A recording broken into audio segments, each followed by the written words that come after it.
Parfois, la meilleure décision n'est pas celle qui fait le moins peur, qui est la plus sécurisante, mais c'est plutôt celle qui te ressemble le plus, même si ça peut amener parfois des choses un peu inconfortables. On va aller explorer un tirage de la décision ensemble. Ici, ce qui te pousse à agir est symbolisé par cette carte nouvelle. On sent finalement qu'une page est prête à se tourner là dans ta vie. Il y a une idée, une opportunité ou peut-être une prise de conscience, de manière plus simple, qui te fait comprendre que quelque chose ne peut plus rester comme avant. Mais ce mouvement-là qui est en train de s'initier va se heurter à cette carte-là, donc à l'accident, c'est l'obstacle si tu veux. Alors attention, on ne parle pas ici forcément d'un accident grave, il ne faut pas non plus prendre cette carte au sens littéral du terme, pas de panique. Ça représente pour moi plutôt cette peur-là qu'on peut avoir parfois de perdre le contrôle, de faire le mauvais choix ou de voir l'imprévu tout bouleverser autour de soi. C'est souvent finalement cette peur-là de perdre le contrôle ou de faire le mauvais choix qui nous maintient immobiles dans des situations et qui nous fige un petit peu dans des choses, même si ça ne nous convient pas totalement. Ensuite, on a cette carte-là qui nous montre ce qui va se passer si tu fais le choix d'avancer et de la prendre, cette décision. Donc on a la carte de l'ennemi qui apparaît.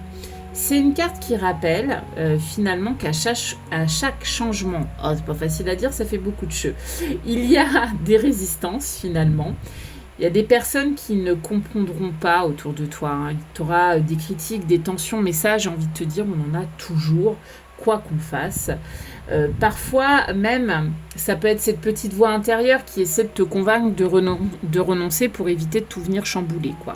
Bon, tu auras compris que tu vas pas te faire forcément des ennemis au sens littéral du terme. Ça va pas finir en guerre. Enfin, je ne pense pas, normalement. Ici, à l'inverse, si tu décides de ne rien changer, on a cette carte. On a la carte de l'honneur. Enfin, des honneurs. Tu conserves pour moi une forme de stabilité, une image rassurante ou la reconnaissance de ton entourage. Mais cette carte pose une vraie question. Est-ce que cette place te nourrit vraiment encore? Ou bien est-ce que tu y restes simplement parce qu'elle est confortable? Ce que j'aime ici dans ce tirage, c'est qu'il ne cherche pas à te dire quoi faire. Il rappelle simplement une chose, avancer demande du courage.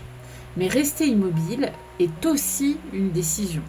Et parfois, c'est même celle qui coûte le plus cher finalement avec le temps. Parce que si on pense long terme, parfois ça peut effectivement nous immobiliser dans des situations un peu toxiques qui ne nous plaisent pas et ne nous conviennent pas. Bon, bien entendu, tu le sais, le libre arbitre t'appartient toujours. Les cartes, elles doivent t'inviter seulement à regarder tes choix avec un peu plus de lucidité. Elles doivent éclairer ton chemin, mais à aucun moment, c'est elles qui prennent les décisions à ta place, et ça, tu le sais. Voilà, il ne me reste plus qu'à vous souhaiter une très belle journée et à vous dire à très bientôt. Mais n'oubliez pas de liker, commenter, partager et également vous abonner si c'est la première fois que j'arrive d'en haut pour toi. À bientôt!